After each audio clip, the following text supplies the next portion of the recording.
everyone. everybody. Hi, everybody. We're just complaining about our own personal lives here. Good to see everybody today. We are, as a public service announcement, I was away in Boston on Tuesday, so we were not able to do our usual active measures show at 12:30 on Tuesday. We are instead doing it today at 2:30 p.m. Eastern, right back here at Substack. So please join us for that if you missed on Tuesday. And we will be back again on Tuesday at 12:30 Eastern next Tuesday going forward. So I apologize. I was just out of town.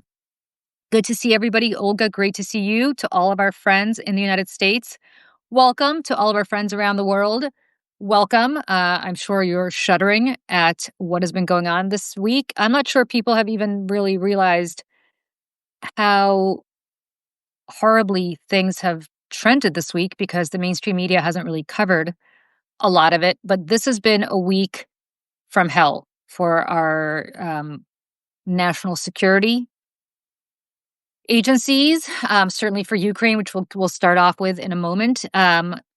For the end of the Pax Americana, the show is named the Pax Americana. I actually wrote a Substack, Olga, we'll get to that in a moment too, about how this week actually was the final nail in the coffin for that alliance for reasons that we'll get into. Um, but Olga, why don't we briefly talk about what happened in Ukraine over the last 24 hours, because it merits discussion, and I feel like our media has not really done a very good job of highlighting it. So why don't you go ahead? Um, First, hi everyone, and before we get started, I wanted to announce for anyone who may have missed that we also are doing a disinformation, information warfare seminar. It's a series. It'll be 6 classes, and we'll go through tactics and and also provide ways to counter it. This is available on Julie's Substack, on my Substack. The registration link is there. We'll announce it again towards the end of the show. But that, especially these days or the past decade, I would say, it's like extremely important to focus on disinformation, and we'll actually get to a story in a bit on what is happening with disinformation. So that I wanted to announce. As Yeah, let me far let me as let me you, just add, Olga, sorry, that is for paid subscribers, and I wish we could make it open to everybody, but first of all, there's a limit as to how many people we can have on the Google, or sorry, the Zoom link. But more relevantly, I think we just wanted to do something special for our paid subscribers. So if you're subscribed, a paid subscriber to either my Substack or Olga's Substack, you do not need to be a paid subscriber to both. Welcome, and we would love to have you join us. It's going to be something that I think is very important for people to know about, because it is happening as we speak, and very important for people to be aware of and understand that the manipulation continues to happen, not just of the American public, but also of our president, who is very easily manipulated by the Kremlin, as we will get into in a moment. Olga, why don't you talk about what's going on in Ukraine right now? so Ukraine, as we're speaking right now, people are basically, still searching for survivors. Russia again launched huge. Every week, I feel like I'm saying this is one of their largest attacks, and then it gets even worse. Specifically, again, hitting civilian infrastructure where, people's homes, a shopping center. So far, there are 18 people who have been confirmed killed, including children. There are people still buried under the rubble. And it's a nightmare. It's an absolute nightmare what is happening. And, this goes to the bigger picture of what Trump has done. I mean, he literally brought a war criminal, terrorist, I would argue, onto U.S. soil. He is normalizing Russia's genocide. He doesn't understand. Well, he does understand, but he cannot attribute to who, invaded Ukraine, and keeps for some bizarre reason shifting blame on Ukraine while, Ukrainians were living their life. And then one day Russian tanks rolled in, Russian missiles started falling across all Ukrainian cities. So they did not ask for this invasion. invasion. They did not ask to have their tens of thousands of children kidnapped and separated from family. They didn't ask for any of this. And if anyone wants peace more than anything, this is Ukraine. I mean, they actually want to have a good night's sleep for once in the past 4 years. And then to the bigger picture of the media, I frankly am beyond disgusted because the media made a spectacle around the Alaska summit. And look, there's nothing to negotiate. Putin right now can sign a decree and order his troops out of a sovereign country, and the invasion will be over. I mean, it's that simple. There's really nothing to negotiate, and the fact that, media still continues to discuss it in this like, well, Russia wants this. There's nothing Russia, wants. I want, a penthouse and Battery City. Does that mean I should go murder the people and take their Really? penthouse? And I was gonna say, if I wanted a penthouse anywhere, it would not be in Battery Park City. Lovely area, but I But have I'm better saying, I have better real estate priorities. I think the one thing that's important to mention about this, in addition to your desire for a penthouse in Battery Park City, is is that I want a villa in a yeah, Caribbean. I'm yeah, not I was gonna gonna go say, murder the family yeah, and take their home yeah. invaded. I think what's interesting is that this comes in advance of Ukrainian delegation meeting with members of the Trump administration tomorrow in New York to talk about security guarantees. And so, if that's not Vladimir Putin giving a middle finger to Donald Trump, I don't know what is. They are meeting together, the Ukrainians and the American government are meeting tomorrow in New York to talk about security guarantees. And this is basically Vladimir Putin saying, here's what I think about your security guarantees. They're worthless and they're meaningless. And I think what's also important is that they struck a building that was used by European officials. So this is not just the Kremlin going after Ukraine, although that would be bad enough in killing Ukrainians. It is a message that the Kremlin is sending to both the United States and to Europe about what they think about any peace deal that the Europeans or the Americans want. Now, Europe is much more realistic about Putin, which is why they're not the ones rushing to meet him and greet him and give I him a know. bear hug and put him into the presidential limousine and ride him around for 10 minutes privately. But Trump is, and Trump has staked everything on this. And in fact, if you watched the disgrace of a cabinet meeting that took place the other day, you saw Steve Witkoff, who, whether he's a useful idiot or for the Kremlin or he's somehow in on all of this because his son, as I keep saying, runs the crypto fund that the Trump family owns a majority stake in, and who knows how much Russian money is going into that crypto fund. We don't know because they won't release who their donors are. But what we do know is that Steve Witkoff stood up at this cabinet hearing and talked about how Donald Trump deserves a Nobel Peace Prize and that nobody deserves a Nobel Peace Prize more. That's the Russian answer to Steve Witkoff, the Nobel Peace Prize. That is their answer to the Europeans. That is their answer to the President of the United States. And I don't care what you think about Donald Trump. I think most people here probably don't think much of him. But he is still the leader of the United States. And there is still a meeting tomorrow taking place trying to negotiate security guarantees for Ukraine between the United States and the Ukrainians. And this is the message that the Kremlin is sending. So I think that's just something that needs to be stressed over and over and over again, in addition to the fact that dozens of people have been harmed, died, including children, in the heart of Kiev. This is not on the front lines of the battlefield. These are civilians who are living their lives as though they're in Los Angeles or New York or London or Paris. They're not fighting, they're not military, and now they're dead. So, And just to add, last week, it was towards the end of last week, after, Trump carried on again about Russia. Um, Russia sent another message by striking a U.S. business or factory in Western Ukraine. So, I mean, Russia is sending messages on a daily basis, basically telling, the U.S. F off. we will do what we want to do.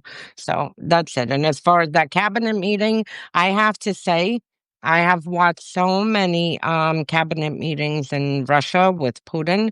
I've never seen anything like it. Even he will be studying this cabinet meeting and sending it around to increase the praise.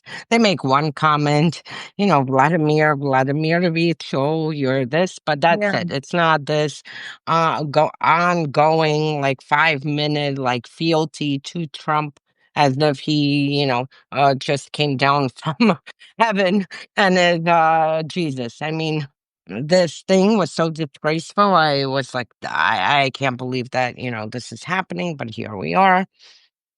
And that's that. So, in addition to this, Russian useful idiot slash potentially a Russian asset, because if there's anybody who's won in this cabinet, it is Tulsi Gabbard, the director of national intelligence. And for people who are not American and may not be familiar with what the director of national intelligence does, after 9/11, after the terrorist attacks on September 11th, 2001, what became apparent is that the right hand did not know what the left hand was doing with all the different intelligence agencies in the United States, all the different spy agencies.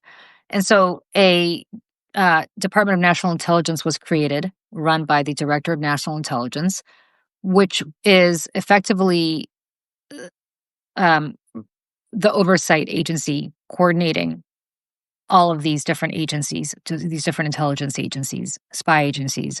It is also the person who's responsible for producing the president's daily brief, which is the most intelligence sensitive document that the president receives every single day. There's my son. So all of that I think is something. There's my son again. There's a so from that perspective, she has influence.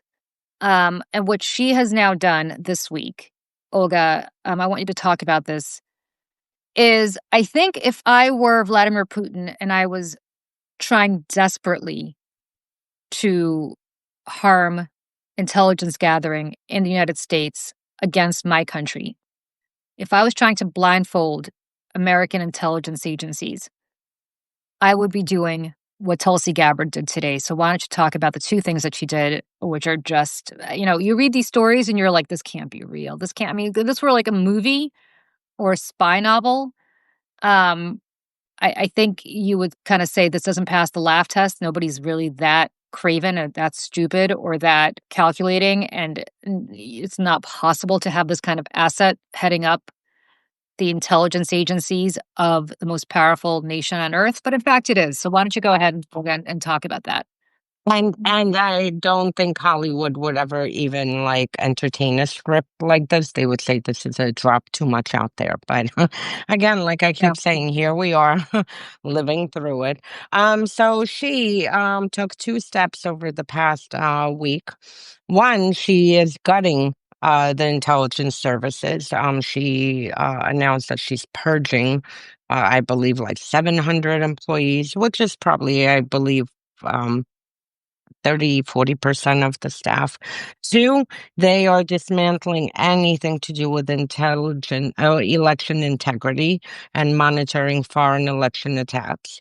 And again, she is doing this for Russia, or at least Russia is benefiting, but Trump really should realize that China is not really his friend, or Iran, and that they are just as active in U.S. Election attacks as Russia. Russia just happens to be more successful because they've had decades upon decades of practice. But, this is something extremely troubling. Then on top of it, she basically unmasked a CIA officer, stripped them of their clearance. And also with Radcliffe, he had promoted another CIA officer to serve in Europe. And she basically stripped this officer of their security clearance. Now, just to give a little background, the biggest enemy of the KGB, they had two. One was CIA, one was MI6. This is the biggest enemy of now Russian security services. For them, anything that happens in any part of the world, they are always looking to discredit, to weaken, to, infiltrate, to destroy the CIA. This is something that they've been doing, since the Cold War. And the fact that she here is literally targeting the exact agencies that Russia wants, gone, that Russia accuses of everything.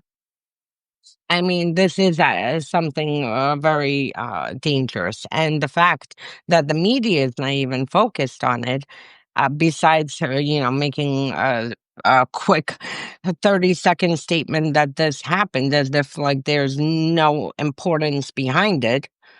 Um, the whole thing is just extremely troubling. Like, I've never seen anything like it, and, the fact that one person who, for over a decade, has shown loyalty, even when she was a Democrat, I used to go after her, towards Russia, towards covering up Assad's chemical weapons attacks against, Syrians, towards lying and spreading Russian disinformation and propaganda on Russia's invasion in 2014.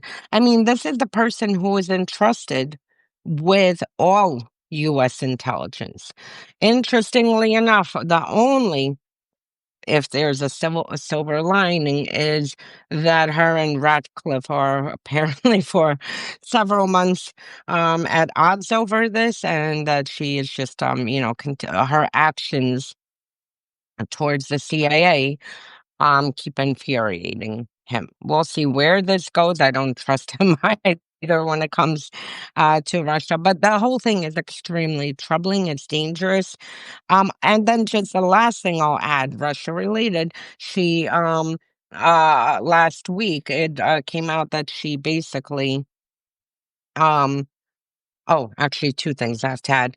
Last week, it came out that she basically, stopped intelligence sharing on Ukraine with, the Five Eyes, which again, I don't foresee it being in the eyes much longer. It's gonna turn to Four Eyes, and this is again, leaves America blindsided because you have the rest of the countries. And for people who don't know, sorry, what the Five Eyes are, just to clarify, it is the most sensitive intelligence sharing information network we have. The Five Eyes are the United Kingdom, which has arguably the best intelligence services in the world, Australia, New Zealand, Canada, and the United States. All English speaking countries, all sharing intelligence with each other. Just because we're not sharing with them doesn't mean that they don't know what's happening. I continue to believe that the reason that the Prime Minister of England rushed here, and so did the President of France, and the Chancellor of Germany, and the President of Finland, and the Prime Minister of Italy, along with the Secretary General of NATO and the head of the EU, was because they saw something in the intelligence that happened at the Alaska summit, with which we are currently unfamiliar, but they know that so alarmed them that they ran here to intervene with the President of the United States. So, why is she not sharing this intelligence with people? Olga, the only intelligence that she's not sharing is any negotiations with Russia over Ukraine, which should alarm the hell out of all of us. And again, I think sometimes the New York Times and all of these newspapers, because there's no investigative journalism to do, they don't think it's a big deal because it's happening right before their eyes, right? If it's happening right in front of you, you don't think it's a big deal because nobody's trying to cover it up. Well, it's happening right in front of us. They are specifically leaving our own allies blind about what they're negotiating with the Russians over Ukraine. That in and of itself is a scandal that is happening right before our eyes. But the media are like boiled frogs. They don't even understand that it's happening until it's too late. So keep going. Sorry. And one of the CIA operatives was actually a top Russia analyst. And this happened specifically right after the Alaska summit that the security clearance was stripped. So, I mean, this whole thing is extremely troubling. And you know what? Whatever she's doing for Russia, if she's doing it on her own accord, if she's doing it at their direction, we don't know. But the bottom line is, we are the ones who are going to pay for this, because the more bridges we burn with our allies, the more America will be left blindsided. And there is no shortage of enemies around the world who want to destroy America, and carry out operations on U.S. soil and abroad against America's interest in, abroad. So the only one who it will suffer from this is the United States, because I mean, after this debacle and what this regime is doing, there is no way anyone is going to trust us. Even if Trump were to leave in 2008, even if a Democrat does come to office, this is trust that is built over decades. No one is going to say, oh, look, okay, January 21st of 2029, we have another president, and now let's restart our intelligence sharing and working together. No, not after what is happening. So our credibility is shot, the trust is shot, and that's it. I mean, this is something that America will pay a price for a long time.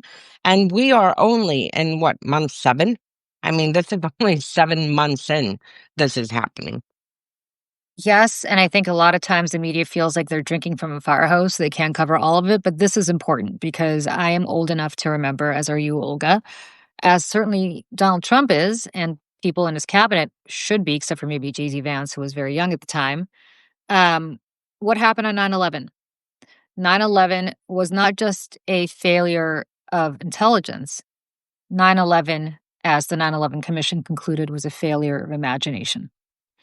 And that failure of imagination continues not with our government, which has abdicated any responsibility towards keeping us safe. And in some ways, I think Trump might want some sort of event to happen so that he could seize more dictatorial power. He learned from the best when Putin. it came to, yeah, I mean, whether it's the Chechen War or the Reichstag fire, I mean, this is how you persuade people to give you dictatorial powers.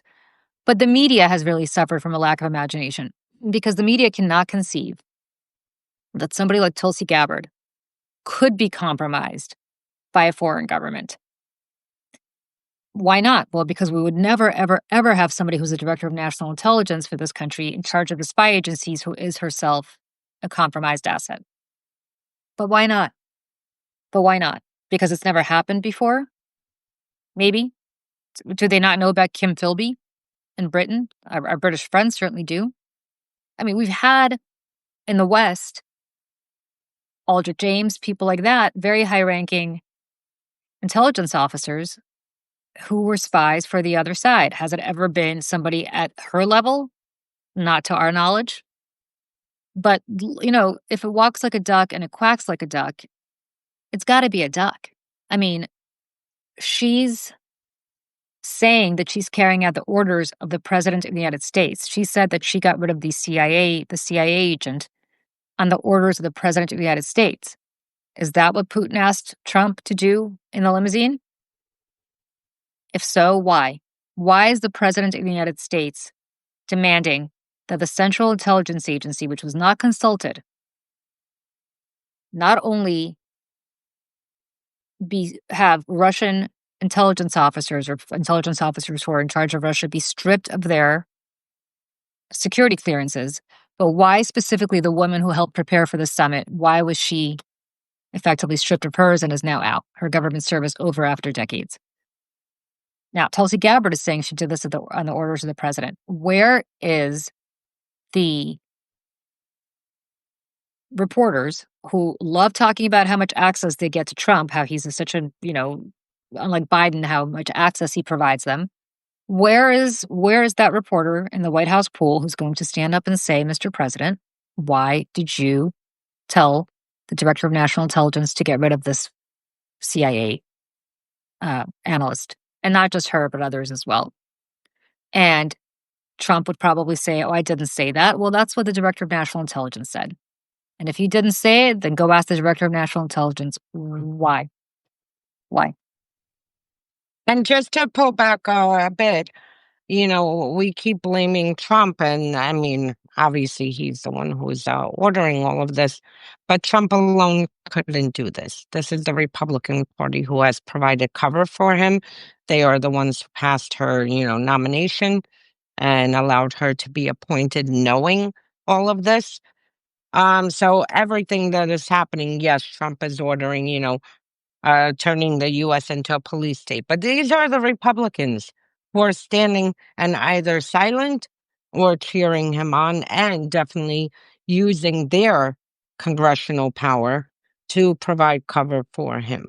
So, I mean, this, we one day if we ever have a commission to figure out what happened and whatnot, we cannot let the Republican Party off the hook for this because No, listen, I think it's not just the Republican Party, and I say this as somebody who's a long-term Democrat, but I think there are a lot of things that happened in the first term that the Biden administration did not either look into or did not make public for two reasons. One is they just wanted to move on, which was a huge mistake, which is what got us to this point.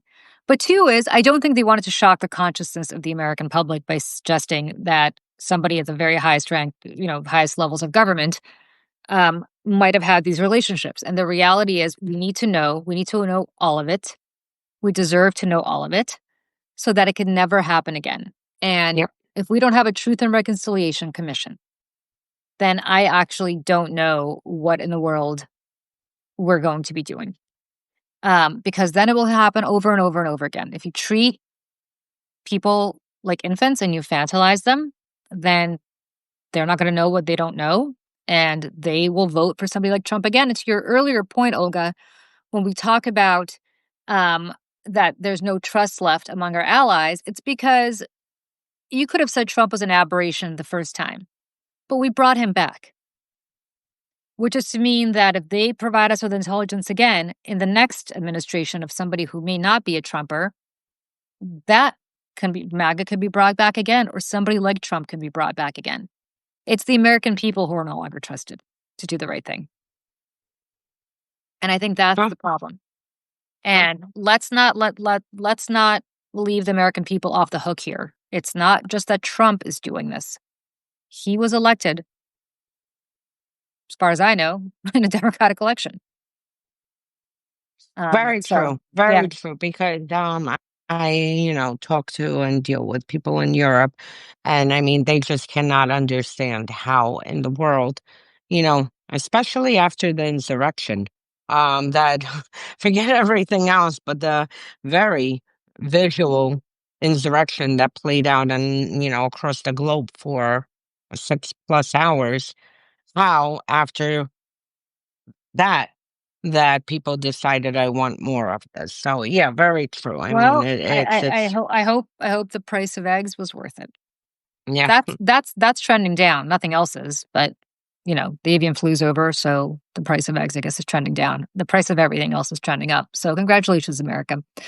And that's before the tariffs really kick in. So I want to talk, Olga, about, and we probably should save this for our active measures discussion, but I think it's also important to talk about this here.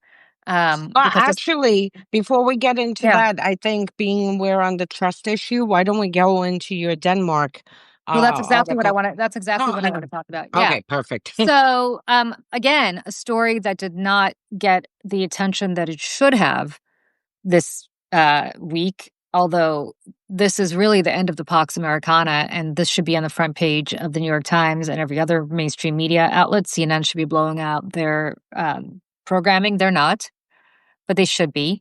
If you want to go to my Substack, Salty Politics, I wrote about it on Tuesday. What day is today? Thursday. Yes, I wrote about it on Tuesday.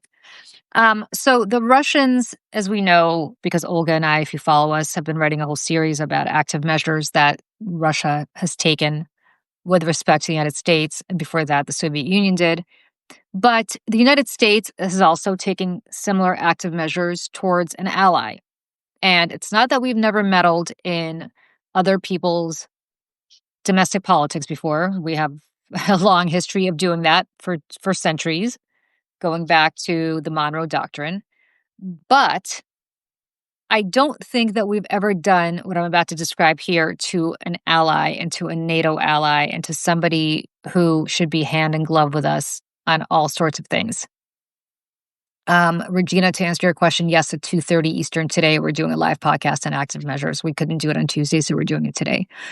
So what we are talking about is that a Danish media outlet broke the news that the United States has sent, I guess what you could only describe as they're not military, but sort of little green men to Denmark, at least 3 people with ties to the Trump administration. They're not disclosing who they are because it's an intelligence operation on the on the part of Denmark. But they are sending in people with ties to the Trump administration to effectively try to change public opinion in Greenland towards the United States against Denmark. They're collecting and compiling a list of people who are anti-US, who've criticized Trump, and a similar list of people who, not many, who are pro-US. So this is so similar, if you followed our active measures series, to what Russia did. And separately, somebody whose job it was to solicit sort of the stakeholders, the politicians, the influencers, the opinion makers in Greenland to try to develop relationships with them. Very, very similar to what Maria Butina, if you read our active uh, series on the NRA and also on what we're going to be talking about today on the evangelicals. Very similar to what Maria Butina was doing and others. Very much out of the Kremlin playbook. And that is what they're doing in Greenland. And why this matters is not just because we're doing this to Greenland. It matters because we're doing this to Denmark, which is a NATO ally. And this really is the final nail in the coffin of the Pax Americana. This really is the final nail in the coffin of this grand alliance that we have created with other Western democracies to promulgate democracy abroad and at home. And you've got a very kind of brutal situation here where the Danes are furious. Their foreign minister Rasmussen, hauled in the highest ranking diplomat in Copenhagen to ream him out about this. But the highest ranking U.S. diplomat. U.S. diplomat. But the highest ranking U.S. diplomat in Copenhagen is the charge d'affaires because the ambassadorship is vacant. Trump has not bothered, and the Republican Senate has not bothered confirming an ambassador to Denmark at a time when we are apparently engaging in active measures against that country. Not to mention, Greenland has a very difficult, complicated relationship with Denmark for obvious reasons. Little Denmark, controls massive Greenland geographically. It's got a very small population. They don't want to, what's the old Who song? Meet the new boss, same as the old boss. Like, they don't want to replace Denmark, which is a thriving democracy, with a Bigfoot neo-colonial power like us. And that's what we are right now. We are now apparently trying to establish colonies, something we've never done. That's incredibly, on every level, domestically, internationally, this is just such a problem. And I just think it's important for people to really focus on it. I have much more on my Substack, so if you want, go to Salty Politics and read it. But, the one thing I will say is whatever we have become, the United States, it's not anything we've ever been in our lifetime. Not under Republican presidents, not under Democratic presidents. And I keep saying we're like frogs in a boiling pot. And if we look up from that boiling pot for a moment, when we're not focusing on Taylor Swift getting engaged to Travis Kelce and to other things that are kind of the bread and circuses of our lives, we'll learn that we no longer recognize it. If you are wondering what they're trying to plan to do to Denmark, to Greenland, why they want Greenland so much with the polar ice cap melting, all of a sudden, all of these very rare earth minerals are starting to pop up. And we are in a fight with China and Russia for those rare earth minerals, and those are largely in the Arctic. Now, Russia has access to them. Or we could be doing this with Russia. Or we could be doing this with Russia. Or we could be doing this with Denmark, which I am positive would let us have access to their rare earth minerals if we asked nicely, the same way they've allowed us to have an Air Force base there for generations. But now we're not doing that. We're not asking nicely. We're not working with our allies.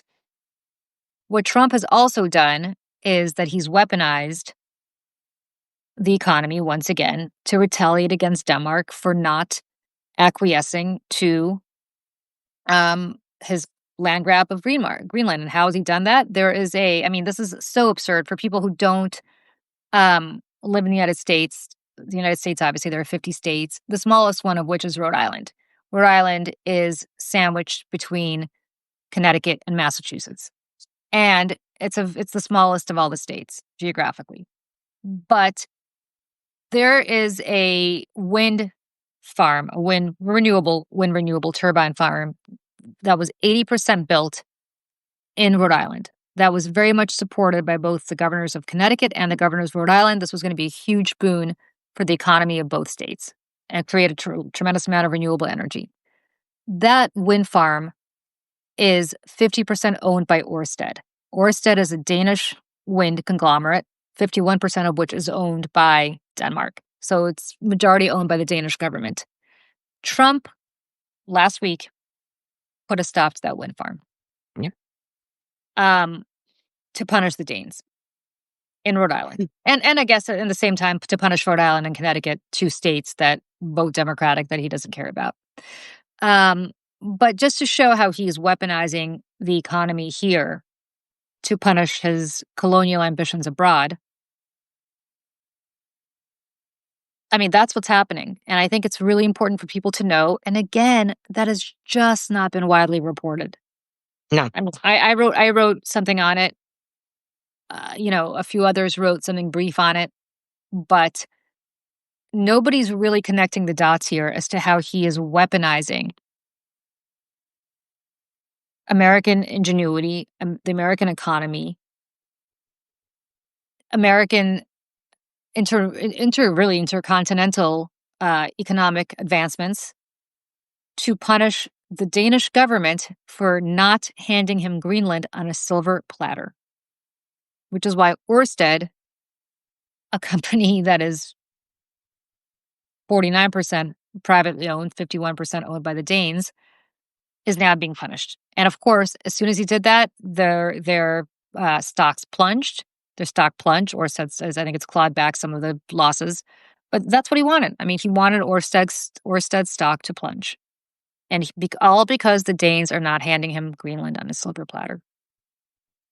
And I can just add that the fury, again, I've spoken to Europeans, the fury of, I've never seen them. They're usually very calm and relaxed and can get through anything. The fury of finding out that the United States is running covert operations against a NATO ally and potentially for either invasion or to run operations like what Russia did in the United States and continues to do across Europe, of, basically inciting domestic polarization. And I can't even emphasize enough how furious they are. I've never seen anything like it. I mean, they are vocally furious, and just in disbelief that the United States, who was a very close ally for, since World War II, that this is what the United States has come to. So this, again, is only going to hurt the United States because we really will be left with no allies. And, we keep talking and seeing how Trump is cozying up to Putin and to Russia. But people need to remember, Russia is not a true ally, because at the same time that, literally Trump rolled the red carpet for Putin, a war criminal, Russia is, which I'm shocked the FBI, released this information. Probably whoever did will be fired. But Russia is, again, inside our critical infrastructure, poking around. Russia, there was, an article of Russia breaking into our federal court systems, poking around and potentially stealing information. So he can cozy up to Russia as much as he wants. It's not going to stop them from carrying out operations to fully put the nail on the coffin in the United States. And this is, if this is the type of ally Americans want, Russia, North Korea, we had another disgrace, Trump sitting next to the South Korean Oh, president, carrying on how much, oh, I love Kim Jong-un and I can't wait to see him. I mean, everything he does on the international, affairs part of it, it might be like, "Oh, here we go again," but people are paying attention, and this is they're calculating their future decisions, alliances, and basically putting in mind, I could tell you that every single capital around the world is, making preparations to be less dependent on the United States, to move away from sharing intelligence with the United States, and kind of separating the US. And this is, again, the only one who's going to pay for this is the United States and the American people. yeah. In addition to that, I think something that really upset you tremendously, and it should, Oh and it my should upset God. everybody, is what's happening with good old Exxon, which never never misses an opportunity to miss an opportunity. Yeah. So there was news that a part of the Alaska summit between um, Trump and Putin. Basically, and the article that came out from Wall Street Journal, even talks about a secret meeting that took place. But basically, that Exxon is looking to go back into Russia to continue doing business with Sechin Gazprom, and the fact that you have a U.S. company who wants to go back into Russia as Russia is continuing its, genocidal invasion, killing Ukrainians every day. And the fact that Exxon CEO had a secret meeting with Sechin in, what was it, Doha, I believe? Yeah. Um, it is mind blowing. And I mean, I personally on my social media, you know, called for a boycott because I am beyond outraged that they would do this. And yes, Exxon, they don't have the best reputation, but this is really, really taking it to another level. And frankly, I really want to start a movement where, everyone mails in all the war crimes and children that Russia had kidnapped, and like this is what you want to do business with. I mean, this is incredible. So here you have, and I guarantee you Witkoff was involved in this. I guarantee you that, every time Witkoff is flying to Russia to meet with Putin and his cronies, that he's not there for Ukraine. Besides, yeah, take whatever you want. If you want Finland and Estonia, have that also. He's there for deals. And that's why I say, even with Greenland, how do we know that Trump isn't the front person for Russia? That Russia might be, because they have very vested interest in gaining influence inside of Greenland. Maybe jointly they'll be like, okay, we'll, work together on this one and then split the minerals. I mean, the whole thing is just sickening. And with Exxon, it really, really upset me because, you know, as much as I'm critical about cable news, the print media, including Wall Street Journal, continues to do a good job. They're not good at Mm. connecting the dots with everything, Yeah. but they are at least good of bringing this disgraceful, reprehensible meeting that took place between Exxon and Sechin a few months ago in Doha. And the fact that this was part of the discussions in the Alaska summit. So, I mean, Ukraine is being bombed day and night. You have people buried under the rubble, and you have a U.S. company. Oh, how can I get back into Russia? Well, because it's all about the stock price, right? And there's no again, what I've often found interesting is how these masters of the universe on Wall Street and other CEOs, when you get to that level, think they could control politicians. Because in the United States, they, through PACs and through other means, they've been able to. But Not when it comes to autocrats, and not when it comes to people who want to be quote unquote dictators for a day, but it turns out want to be dictators all the time, which is where we're trending here. It's not going to happen. And whether they like it or not, um, there is a trend for Trump to, it's not just kleptocracy. I mean, talk about socialism. He just took a 10% stake. The United States government just took a 10% stake in Intel, which means that they can now be an activist shareholder and determine who is probably going to be the next CEO of Intel if that's what they want. By the way, Uh, this is the Russian model. this I is the mean, Russian model. Chinese also, but I Yeah. am not a Chinese expert, but I Yeah. can tell you Russia has their hands in every single company, private entity. They have the state companies and then they have private entities where they do put their, loyalist into these positions. This is And where we are trending. yes. And more relevantly, who's to say that he's not going to demand the same of Exxon or of any other company? And he'll get it. And ultimately, between what he's doing there, which I can only imagine if anybody with a D after their name did it. I mean, this would be like, by the way, for everybody who's complaining about Zoran Mondani, and he's not my cup of tea because I think he's made a lot of promises he's not going to be able to keep. But for anybody who's complaining about Zoran Mondani being a socialist, I mean, Zoran Mondani, all he wants to do is run a couple of city-run grocery stores. He's not looking to take over J.P. Morgan or to get a 10% stake of JP Morgan or Goldman Sachs. Donald Trump is looking to get a 10% stake or has gotten a 10% stake Or of the the biggest chip company in the United States in Silicon and Valley steel, and aren't steel. we? And yeah, and so, just bear that in mind who the real socialists here are. But beyond that, what I find so absolutely fascinating is that they think that they're going to be able to control him in the same way that Russian oligarchs thought that they could control Putin. In the same way that German industrialists back in the day thought they could control a little Austrian corporal named Adolf Hitler.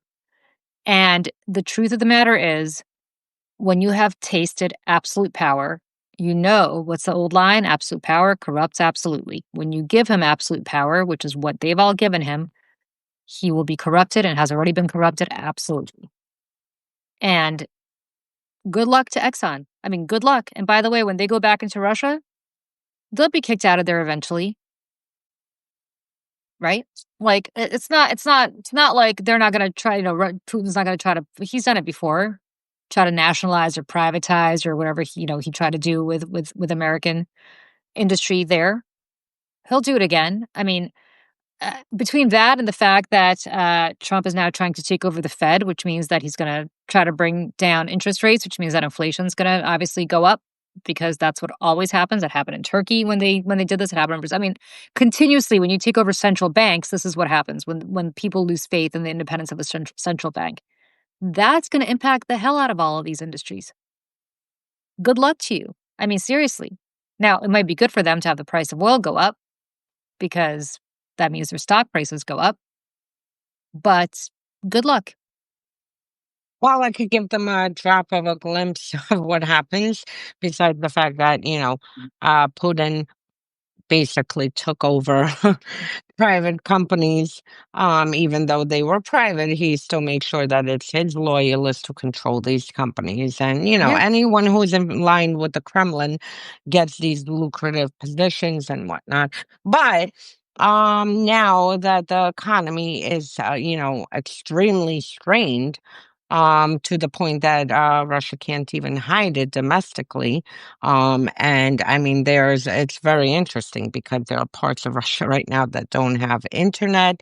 There are gas shortages at the stations across Russia. Obviously, inflation. So they can't hide this. So what happened is now, as a result, all these private companies are going back to the Soviet model, where now he's nationalizing them. Yep. So now you have, since last year, we're up to 700 plus companies that have been nationalized. Um, the directors of these companies either mysteriously had criminal cases brought against them for fraud and were hauled away to jail, or are just falling out the windows. I'm telling you, I could really have a novel on all the people who I'm constantly documenting who are dying inside of Russia, connected to various businesses. And that's it. So this is where they will be heading. So I mean, if they really think, like you said, that they're going to control Trump, enjoy your earnings, your blood earnings, because I mean, you literally Exxon wants to go back into a country like their slogan. I looked at their slogan on their Twitter account, and I was like, their slogan should be, "We want to fund genocide." This is what they essentially will be doing. If they go back to Russia, they will say, "Okay, Putin, how much do you need to fund your genocide and the kidnapping of more Ukrainian children?" This is basically it.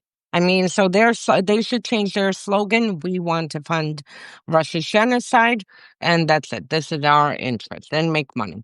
So Well, so I don't drive a gas powered car. I luckily transitioned to an electric car a while back. But if you drive a gas powered car, maybe think about avoid. go avoid Exxon, avoid Luke Oil if that happens to be somewhere that's in your state. Um, while you're at it, avoid Citgo. But other- they all stink. But Exxon stinks just a little bit more. Um, or Esso. If you're in Europe, Exxon is Esso in your country. So just to remind people, because we're coming up on that time, Olga and I will be back at just some 2.5 hours at 2:30 p.m. Eastern today to do this week's Active Measure series. The reason for that is we usually do that on Tuesdays at 2:30 Eastern, 12:30 Eastern, excuse me. But I was away on Tuesday, so we're doing it today And for I this week. was in a DMV dealing with bureaucracy, Yeah. which never a good thing. Yeah. And I was dealing with 4 teenagers running around Boston, so I don't know which one of us was in a worse place, but but so we will see everybody back here if you are able to join in just 2.5 hours to specifically talk about this week's series, which hopefully you read already. We released it on Monday morning. Part of Active Series. This one is about the infiltration of the neo-Nazi organizations by the Russians here in the United States and how they used all those people to try to get the United States and David Duke and people like that to all vote and support Donald Trump. So we'll be talking about that. That's actually, I loved doing this particular chapter because it's just a confluence of all the worst people on earth working together to elect this president in 2016. So we'll see you there for that. We will see you And back. I love doing this chapter because, Russia's justification for its illegal invasion was denazifying Ukraine. And for anyone who has not read it, after you read it, you will realize that it is really Russia that needs to be denazified, not Ukraine. And I don't know if So you could see this, but this is my shirt that I'm wearing today. It's kind of save Ukraine. horizontal, save Ukraine. But yes, Slava Ukraini to everybody who wrote that in the chat. I'm sorry that I said that with my Moscow accent. That probably is not the right way to say it if you're in Kiev, but that's the Well, best I can do. But I mean it.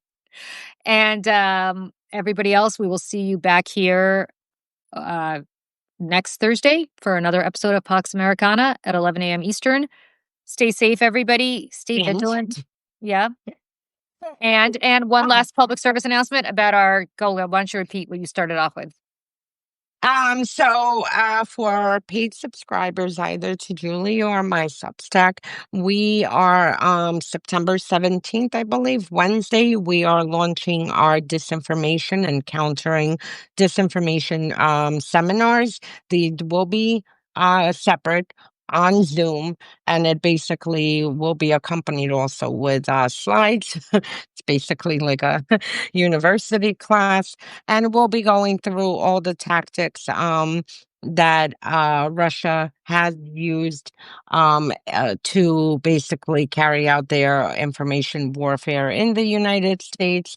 We'll discuss how MAGA has adopted a lot of these tactics, and now you'll see from Fox News to their influencers how they use the same tactics. And also, we'll talk about countering disinformation and what has worked, especially in Estonia, Ukraine, and other unfortunate, neighbors of Russia where this was tested. So Yeah, probably. for anyone, there's a registration link. Sign up for the class. We start on September 7th. It will be 6 weeks, I believe, on Wednesdays at 2:30 or 3 p.m. I don't know. We have to look it up. I will tell you right now. I'm sorry. Sorry, we've got a lot going on, as you can imagine. So we're trying to remember. Um, it is not September 7th. I It's believe it's September 17th. yeah, And it starts at 3 p.m. Eastern. 3 p.m. Um, the one other thing that I want to say that we're going to be talking about on active measures at 2:30, it's not just about our chapter with fascism and our chapter with neo-Nazis. Something happened yesterday, which I'm sure people here in the United States were aware of, although it seems like it happens all the time. There were a bunch of little school children who were shot. Several of them were killed in Minneapolis. And normally, this is not part of the brief that Olga and I talk about, but there was a twist to this particular shooting that has to do with Russian active measures that we are going to be talking about at 2:30.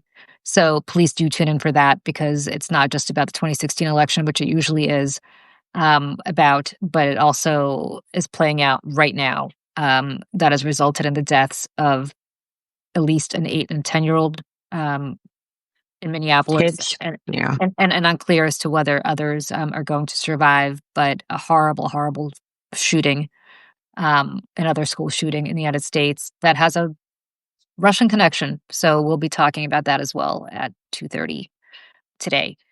Thank you to everybody who joined. It was wonderful to have you all here. For people in the United States, stay strong. For people around the world, We're sorry. we're sorry. We're doing our best here to try to try and get back to normal. I don't know, but we're doing our best. Slava Ukraini to everybody. If you're in Ukraine and you happen to be watching this, stay strong. Our hearts are with you. And We will keep talking we about you. we will keep talking about you. We have not forgotten you, even if our own president has gone off the deep end. We know you. We remember you. We care about you, and we stand with you. Bye, everybody. See you soon. And bye. Bye.